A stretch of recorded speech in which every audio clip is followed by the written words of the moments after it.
This is Earl Nightingale with the first issue of Direct Line. The purpose of this new program is to explore ideas, the best ideas from the past and present as they pertain to you and me and the mystery of our lives. Ideas about people, why they do the things they do, and why they don't do some of the things they could do. Why they live the way they do, believe the way they do, work and play the way they do. Our most distinguished and eloquent researchers in the field of psychology and psychiatry tell us that our affluent society has not brought us happiness and joy. On the contrary, people in the highly developed, wealthy nations of the world seem to be suffering from a malaise made up of boredom, apathy, and general depression. And we know that people are at their best, that is, they seem to be happiest and most energetic, when they're striving toward the fulfillment of what seems to them to be good and worthy ideas. Isn't that true? People move mountains and dance and sing far into the night when they're swept up by a great idea. There's something about the human creature that makes him godlike when he's moved by a great idea, and apathetic, bored, and depressed when he's not. Wherever you find boredom, you'll find the absence of a good idea, in a child or an adult. People are depressed and bored when they know deep down in the very fibers of their being that the life they're living is not what it could be, not what it ought to be. We suffer from an all-pervading feeling of guilt when we're living below our true capacities in our work and in our play. And it's beginning to dawn upon the people everywhere that we've been chasing a mistaken concept of what success is all about. We've confused means with ends. We'll find success, each of us in his own way, when we find ourselves, and when we do, all things that we want and need will be added to our lives. The journey of self-discovery, the journey into meaning, is the most exciting on earth and the most rewarding. When we're gripped by a good idea, a succession of good ideas really, because one leads to another, we're at our best, our happiest. We may not know that we're happy, but we are, and our lives are characterized by a feeling of worth, of purpose. Ideas bring the fresh, clean air of renewal into our lives, into our home lives, into our business lives. The real fun of life is in continually bridging the gap which lies between where we are and where we want to be, and from what we are to what we wish to become. There are three main departments of living with which we should concern ourselves and in which we should succeed. They are, number one, our family lives. Number two, the way we spend our days, on the job and off. And number three, our income. The purpose of this program is to help us find more meaning, more real success in each of these vital departments. First, just a word about listening. You know, when we listen, and especially the information that involves us personally, our minds only pay attention to what we're hearing until something we hear triggers an idea in our minds. Now, at that instant, our minds tune out and concentrate on the new thought. It's like lifting the tone arm on a record player. We no longer hear anything, but the record keeps turning. Now, when you hear something in Direct Line that sparks an idea, you'll tune me out for whatever time you devote to the idea. You'll do this repeatedly. The next time you listen, you'll tune out at different times. Because of the way we listen and because our attention will dart from what we're hearing to what we're thinking about, it's necessary to hear a spoken message several times just to hear it for the first time. And even weeks, months, or years later, it will spark new ideas. So if it's convenient, stop the player whenever you want to think about something you hear. Perhaps you want to make a note of what you've heard or think about it for some time. Then, when you're ready to resume, start the player again, and so on. If you're driving your car or if the whole family's listening, that might not be practicable. But even with stops and starts, repeated listening is necessary to make what you hear a part of your way of thinking and doing things. Unfortunately, we don't learn much from something we read only once. If it were printed, it would take time away from other things. In audio form, it can be listened to while we're doing other things, such as commuting to and from work, while traveling on business calls, while dressing, having breakfast, while relaxing after a long day, and so on. Moreover, in this form, it can be heard by all members of the family. If it were only in printed form, it's unlikely that it would be read by more than one, two at most. Another important reason for the cassette tape is that listening is our most effective and effortless way of obtaining information, the most natural way to learn anything. We learned by listening for many years as children before we learned to read. You see, we pluck ideas from speech as we might catch fish from a flowing river. We're not even conscious of the words being used. We listen for ideas. And that's what this program is all about. We learn to read by listening. And for most, reading remains something of a mechanical process from which ideas must be constructed. And finally, the spoken word carries so much more interest and flavor, so much more meaning, and an emotional impact impossible with the printed word. Well, let's begin with this great thought. It has appeared in many forms in man's literature, but I believe it was Emerson who put it best. Nature magically suits the man to his fortunes by making these the fruit of his character. We might experience some difficulty in finding out what we're really like by trying to look inward, but we have only to look about us at our fortunes, for they are the fruit of our character. The late Dr. Maslow, former president of the American Psychological Association, said you judge a person the same way you judge an apple tree, by his fruit, by what he produces. Do you go along with that? It's hard not to, isn't it? Well, what is character? My Random House on a Bridge says character is the aggregate of features and traits that form the apparent individual nature of some person or thing. My Oxford English Dictionary gives as its first definition a distinctive mark, impressed, engraved, or otherwise formed, a brand, a stamp. Any person who has had the chance to live as an adult for any appreciable length of time begins to collect about him what we can call his fortunes. They represent a merciless mirror of him as a person. They reflect his nature and constitute, in total, a distinctive mark, a brand, a stamp. Just as you can tell the name of a fruit tree by examining its fruit, you can tell a great deal about a person in the same way. And we can tell a great deal about ourselves.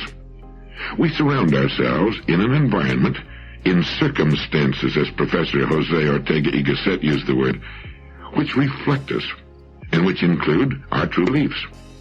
No matter how loudly we talk about what we believe in, our circumstances reflect our true beliefs. They show to others what is important to us. They reflect our degree of maturity at any given stage of our lives. You see, our fortunes are simply the sum total of what we want and believe we are qualified to receive at any given stage of our lives. For our fortunes should change. They should not just accumulate as we get older, they should change in quality. Change to reflect the changing person. If they do not change, it is an indication that we are not changing. If they do not grow in quality, it's an indication that we are not growing and maturing as persons. Our fortunes are the fruit of our character, and our character changes. Someone once said to Dr. Robert Hutchins when he was chancellor of the University of Chicago with regard to adult education that you can't teach old dogs new tricks. To which Dr. Hutchins replied, human beings are not dogs, and education is not a bag of tricks. We can grow through knowledge with good ideas, and as we grow, our worlds will change to reflect our growth. We outgrow our old selves and shake them off like stiff cocoons no longer big enough to contain us, and that's as it should be.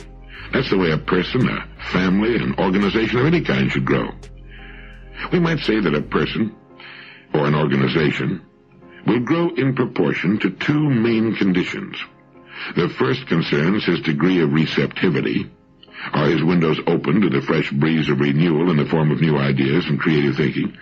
Many persons, you know, in organizations are closed systems. They've got their windows closed and locked, apparently in the belief that they're already the repository of all useful information. We can all name such persons and such organizations, some quite large, but shrinking. The one thing that always typifies a closed system is that it ultimately begins to shrink, and it will eventually die if it stays closed long enough. Any person or persons making up the management of any sort of organization who feel no need for new ideas, or who do not challenge their own beliefs from time to time, are on the road down toward stagnation and decay. And the second condition governing a person's or organization's growth will be determined by the source or sources of ideas. Now, if our ideas come to us only from those by whom we're habitually surrounded, those who live much as we do, we tend to do little more than reiterate and fortify the ideas we already live by. That's also true in an organizational sense. A person can be said to be an organization, indeed a highly complex organization. Like any other sort of organization, the overall success will be determined by the quality of management. Just as the success of any business or other organization depends for its success or failure upon its management, so does the success or failure of a person depend upon the way he manages himself. We're all units of production. We produce things and words and attitudes which reflect our management. And the quality of our product, our total product, will be determined by the quality of our own self-management. Now, we can determine the quality of our overall product by simply assessing what we're being paid for it. It's true for a person, or for a business firm, or any sort of organization. And we might say the quality of our management will be determined by the quality of our ideas. The main ideas of our lives are the main roads on which we travel. So where do we get most of our ideas? When you ask about the extent of a person's education, you must ask, who were his teachers? We need to ask ourselves the same question. We can change, we can grow, and as we change and grow, our fortunes will reflect that change and growth. That our character is the architect of our fortunes is an interesting idea, isn't it? It's so interesting that it could bring about a significant change in our way of living. It could modify or completely change our goals in life.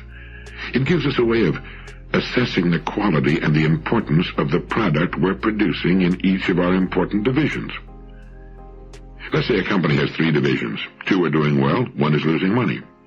Now, the one that's losing money, provided it's been losing money for some time, would seem to indicate that it has poor management, or else it produces a product or service without sufficient demand on the part of those it would serve.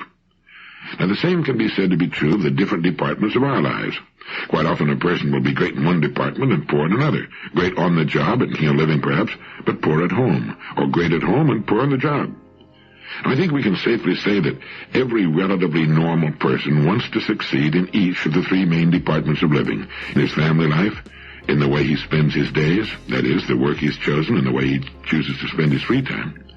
It's surprising, how many people tend to forget that they chose their work of their own free will, just as they chose their spouses of their own free will, and the main direction of their lives of their own free will. And we all want to succeed in the income department. That is, we want an income sufficient to fulfill our wants, not just our needs, but our wants as well. Now, we control our rewards in each of these departments. If we've been adults for any real length of time, and if we've achieved any real maturity, we must admit to ourselves that our rewards in each department are commensurate with our management, with our success in interacting with those upon whom our success depends. Now, that's an idea we will accept or reject, depending upon whether our windows are open or closed. I mentioned earlier that we often confuse means with ends. For example, an automobile is a means to an end. It's a means of getting from point A to point B. Money is a means to an end.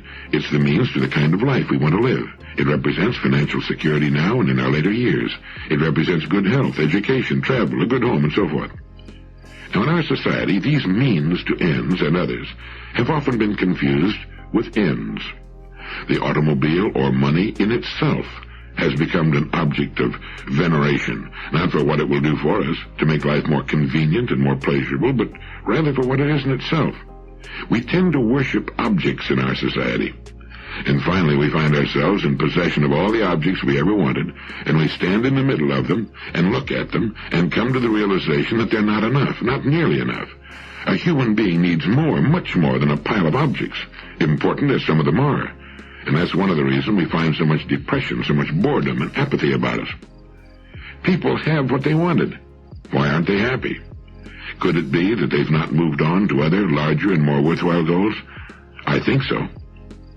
George Bernard Shaw said that it is the first duty of every man not to be poor. I agree with that. Poverty has never brought happiness. We see it staring from the hunger-ravaged faces of the world's underprivileged. We see it in our ghettos. But there are 2 kinds of income, psychic and tangible. Now, psychic income is the income of the mind and feelings, the kind we get when we look at our loved ones or when we've done a good job. Psychic income is the income the firemen get roaring through town with the sirens screaming. It's the income a police officer knows when he straps on his revolver and assumes the authority of his uniform. There's psychic income that comes with a promotion, with the executive suite. It's excitement and satisfaction, and it's perhaps the most important income we receive from our life's work. We can make a living, we can get rich doing many things, but psychic riches come from being in the kind of work we like, doing the things we want to do. Conrad Lorenz, in his excellent book, On Aggression, tells us that the drive to fulfill oneself To realize, if possible, the potential of one's unique endowment is coded in our genetic instructions. And it's going contrary to our genetic instructions that causes us anxiety, guilt. We seem to know that there's a way to live that's better than the one we're settling for. Now, families, schools, society all work to fit us into established pigeonholes, and for some it's fine. For others, the shoe doesn't fit. It hurts. It rubs and chafes and can become agonizingly painful. No psychic income there. So those must seek it off the job in hobbies and avocations, or change the job. But we need to get it somewhere. Psychic income is an important part of our income picture. As to financial income, it should meet our requirements. What those requirements are is a matter of individual taste. Our income should be sufficient for us to live in the style we most enjoy, have the things we think are important, do the things we want to do, see the places we want to see, and perhaps help others who didn't manage or couldn't manage to work it out for themselves. In a society such as ours, it can be said that not every person can find the kind of gainful employment that forms a perfect fit with his aptitudes, likes, and dislikes. Many factors work to hold a person in a particular place and at a particular job other than the amiability of the job itself. But I do believe that almost every thinking, growing, maturing person can find the work he enjoys. And for the rest, the deep sources of satisfaction and interest can come from experiences not connected with their work. For some, their work is the very mainstay of their lives. For others, it's simply the means to an end. Many people are quite content to not work at all. Most retired people enjoy their retirement and wouldn't change things for the world. But for some, active, mind-engaging work is as necessary as food and drink. For many women, running a home, raising their children, caring for their husbands, and 1,001 things necessary to their life are more than enough for all the satisfaction they need. They're quite content with their lives, as they should be. For other women, such a life is unthinkable, the way to madness. They need other interests, other lives. To expect that 50% of the human race should be content with keeping house and raising a family is ridiculous. It's as ridiculous as it would be to expect all men to be lawyers or bricklayers. A woman can want the love and companionship of a man and perhaps a family, without at the same time having an aptitude or even an interest in keeping house. She might prefer to be a brain surgeon, a teacher, a business executive, or any one of the 200,000 possible occupations in our society. We've been taught to live within our means. And it's good advice for a company, a country, or a person. But what are our means? Have we explored our means? Do we know what our real means are? People say a person shouldn't reach beyond his capacity. It'll only end in frustration and disappointment. What is a person's capacity? How is he to find out what it is unless he reaches? The man and wife in a so-called average home on an average street in an average town haven't the faintest notion, as a rule, that they can sit down at the kitchen table, make a list of everything they want, number the items on the list in the order of their importance to them, and then get everything on that list in 5 years, certainly in 10. An American labor leader once commented that the American people can have anything they want. The trouble is that they don't know what they want, and this most certainly applies to income. A British survey team discovered that the average American family believes that happiness can be guaranteed with a 20% increase in income. It's obvious that most people haven't the foggiest notion as to what constitutes happiness. How does a person increase his income to the point where it more comfortably meets his needs, his present needs, and his savings and investment needs for the future? A good first step is to realize that everything we want, other people have, and will give us if we earn it. $1 from just 10% of the families in the United States would come to $7 million. Our income is in the hands of others. If our income is not what we want it to be, we must examine our product and our management. We have failed to qualify for it, or have lacked the courage and ideas to go after it. Thoreau said, "We have only to move confidently in the direction of our dreams to meet with a success unexpected in common hours." Interesting idea, isn't it? There's an exciting, renewing idea. We have only to move confidently in the direction of our dreams to meet with a success unexpected in common hours. The direction of our dreams is often nothing more than our genetic instructions and our subconscious, our natural propensities, whatever we want to call it, trying to point us in the right direction. The minute we begin to move in the direction that's right for us, things start going our way. We begin to get lucky, as they say. So we need to ask ourselves, am I moving in the direction of my dreams? Or am I playing lockstep with millions of other people because of some stereotyped idea I picked up from people who don't know any more than I do, maybe less? People who perhaps have not proved in their own lives that they're experts when it comes to living successfully. Eric Hoffer put it pretty well when he said, we're taught not to waste time and raised to waste our lives. Something to think about. So a person, standing back and assessing the three main departments of his life, and understanding that his fortunes are the fruit of his character, gets a pretty good look at himself as manager of himself and whatever else he manages. I think, too, that it's a good idea to reassess our priorities from time to time. What is really important and what isn't? The mature person has this question pretty well straight in his mind. His goals, his needs are his own. They do not necessarily mirror those of the majority of other people. I think we'd be safe to say that with the mature person, his goals and what he considers to be important in his life will not be those held by the majority. The fact that he has goals sets him apart.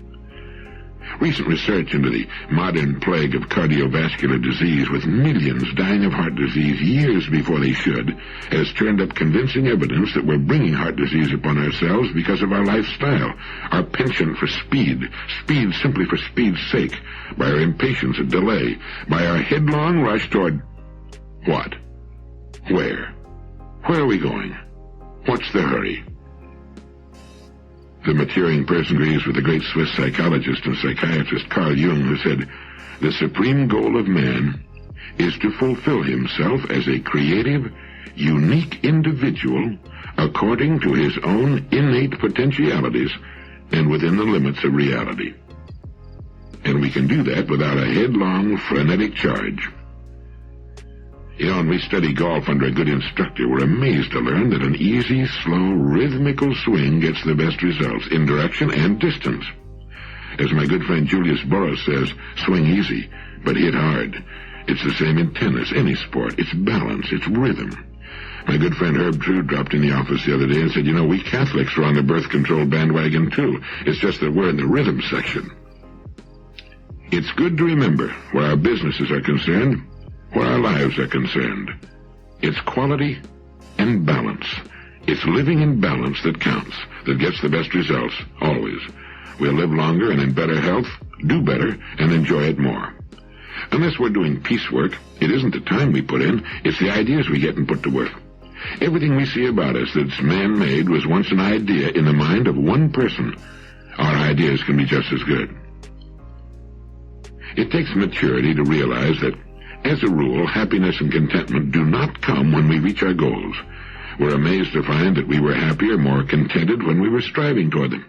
I remember reading a comment by a New York University professor that went something to the effect that while dissatisfaction may be uncomfortable, the real disasters in life occur when we get what we want. He was referring to some of the larger goals of society, but the same thing often applies to us as persons. When we stop striving toward something new, something we find worthwhile and interesting, we begin to die.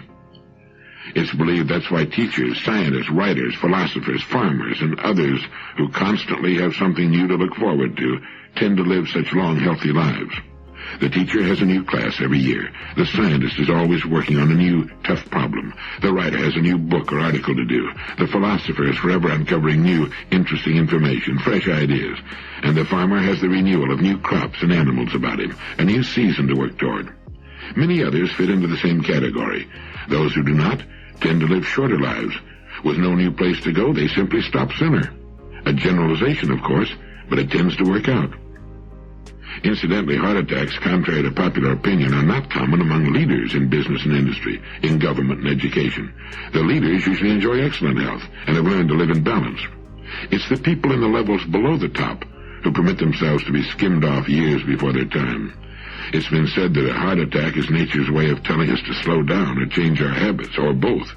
It's a rude lesson, often fatal, but that's nature's way. How did Huxley put it? He compared living to playing a game of chess with an invisible opponent who's always strictly fair and just, but who never overlooks a mistake. If we play ill, he said, we are checkmated, without haste, but without remorse. And to those who play well, they're rewarded with the overflowing generosity with which the strong delight in strength. Living in balance, in anything, is the way to play the game well. How did James Allen put it? A calm, strong life is like a shade-giving tree in a thirsty land, a sheltering rock in a storm. You know, it's only when we're calm and at peace with ourselves that the good ideas tend to come. I think that's why we so often get our best ideas early in the morning or while doing something that's totally routine, such as shaving, showering, driving the car, or walking alone. Most people do not do much creative thinking, you know. In fact, they've been put down so many times as youngsters they've learned to distrust their own ideas, doubt their own ability to get worthwhile ideas. Our mind, and no one knows what the mind is, incidentally, or even where it is. The ancient Greeks thought for a while it was located in the liver. Our mind comes as standard equipment at birth. But since the demands put upon it are relatively small and it's not required to come up with new ideas, it soon falls into disuse. As with anything else, what we don't use, we tend to lose. And so it's easy to forget or never learn that we own free and clear the most amazing agency ever to appear on Earth, the human mind, all of it. Whatever it is, subconscious and conscious, seeming to draw as it does on the mysterious stuff of the universe, past and present. You know, there's a system for creative thinking. Perhaps you're familiar with it. First, you define the problem. Put it on paper. Quite often, just defining it leads to a solution. The next step is to begin gathering data with regard to the idea. We need to find out all we can about the possible ways in which such an idea might be solved. We need to read about it, talk to people who've had similar problems, find out all we can about it. Next, we need to write down possible solutions. Think about possible solutions. Turn the problem every way but loose. Worry it like a puppy with a slipper. If it has to do with a product, can it be made larger, smaller, a different shape or color, simpler? You know, it's generally believed that in order to produce a product of excellent quality, it must cost more. The old dichotomy still hangs on the idea that if something is inexpensive, it must not be of the highest quality. Well, that's ridiculous. It can be inexpensive and still be of excellent quality. Think in terms of simplification. Can the superfluous be taken away? Sometimes a superior product must cost more because of the quality of its components and manufacture, but not necessarily. Since World War II, we've seen some excellent products turned out at very reasonable cost. After you've thought about it until you begin to dream about it and talk to yourself about it, then forget it. Let it slip down into the great cooker of your subconscious mind, where the archetypes of your racial memory and your genetic wizardry and 10 million ancestors can all work on it and hold it up against 1,000 solutions. The mind is like a supercomputer. It'll work on a problem while we're doing other things. Let it cook as long as it needs to, and then one bright morning, if you're like I am, it'll usually wake you up at about 4 in the morning. The answer will pop into your mind as clear and simple and perfect as anything you ever saw in your life. You then yell Eureka, leap out of bed, and write the answer down on a piece of paper as fast as you can. If you don't, the idea can slip away as quietly and mysteriously as it came, and you can spend the next 20 years trying to recall it. The next step is to put the solution to work and stay with it to completion. Don't try to play it too safe. Nobody ever got to second base trying to keep one foot on first. Either you have confidence in your ideas or you don't. Getting good ideas is only about 10% of the job. The 90% is the follow-through. The person who will follow a good idea through to completion is one of the most valuable people in our society. Every problem is an opportunity. Our opportunities are an exact ratio to our problems. We have great national problems. Therefore, we have correspondingly great national opportunities. The bigger the problem, the better the opportunity. Problem, pollution. Great industries employing many hundreds of thousands, perhaps millions of people will be built upon the problems of air, land, noise, and water pollution. Problem, population. Population means people, and whether you're serving their growing needs or helping them to hold their numbers in check, you've got opportunities. Millions are already being earned in these problem areas. There seem to be two main classifications of people in the world, the big group, which is made up of those who are part of the problem, and the small group made up of those who are part of the answer. Which group we choose to be in is up to us. A professor at MIT has said that changes taking place in the world today are not merely changes from one form of society, one form of technology to another. They're so wide-sweeping that they're taking us from one major epoch of human history into another. We are in an order of change which is completely different from anything our ancestors knew, unless we go back 10,000 years when they invented property, ownership, work, and mechanics based on the wheel. Change. Unprecedented, amazing change, and you and I are right in the middle of it.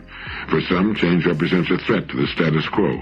For others, it represents unprecedented opportunity. For me, and I hope for you, change always represents new opportunities for growth, development, for the setting of new goals, for the moving on to new vistas, for the fresh breath of renewal. We don't know much about anything really, but most of the top people in the disciplines touching on human conduct seem to be certain of two major points. One, the average healthy person functions at a fraction of his true capacity, and two, that the most exciting lifelong adventure is bringing more of our real powers to bear in our lives.